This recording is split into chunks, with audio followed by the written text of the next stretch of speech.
to the North Atlantic Union. The original game plan was to do that by 2015. They're behind schedule. Thanks to a document that was produced last year, funded by the Rockefeller Foundation. It's called Global Governance 2025. We now know that the goal is to merge the North American Union with the European Union by 2022.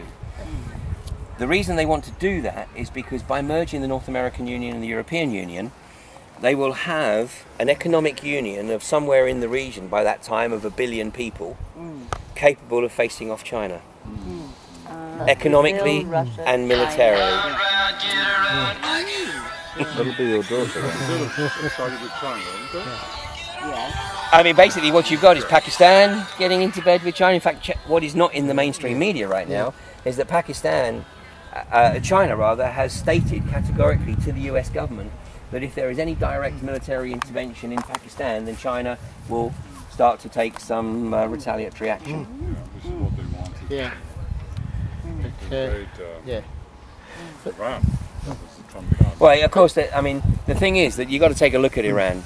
What people don't appreciate is that Iran is 5 times the size of Iraq, and the topography of Iran is much more akin to Afghanistan than it is Iraq.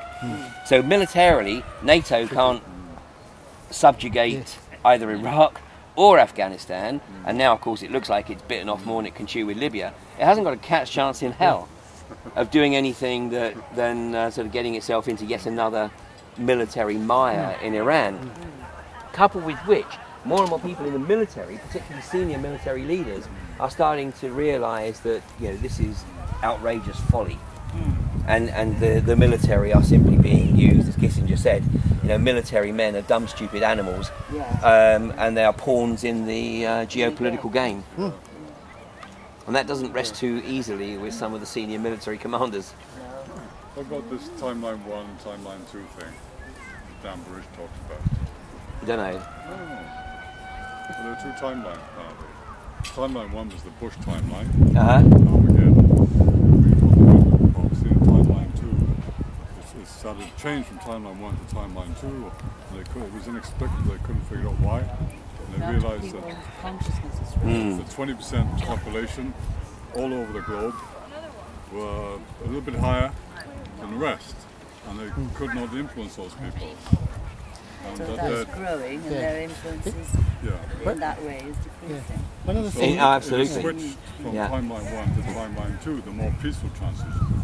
Well, that's of course what Brzezinski said last year. He said on May the 15th at the Council on Foreign Relations, he said that the biggest obstacle to establishing the one world government is the rapid political awakening of the masses. And this is the same guy who 40 years ago wrote in Between Two Ages that the challenge for Western governments will be to keep their people locked into consumerist materialism, preventing them from realising who they truly are. And there's no question, this a rapid awakening process which they can't control, despite the fact they're trying to do it with vaccines. A big part of the vaccine program is to try and shut down the capability for re-establishing the spiritual connect. But they have this inbuilt self-healing mechanism. There's 20% can actually heal themselves, their DNA. I'm sure that's the case. That's why these things aren't working. Yeah.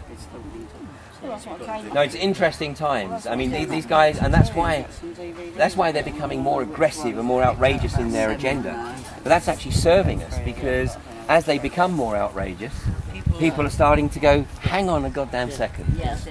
Something ain't quite right here. And of course, because all this information is out there, and I mean, we start to see it, they're trying to control the information on the web. But as people, whereas 10 years ago, if somebody had the realisation that things weren't quite right, they would have to probably spend hours at a library or whatever.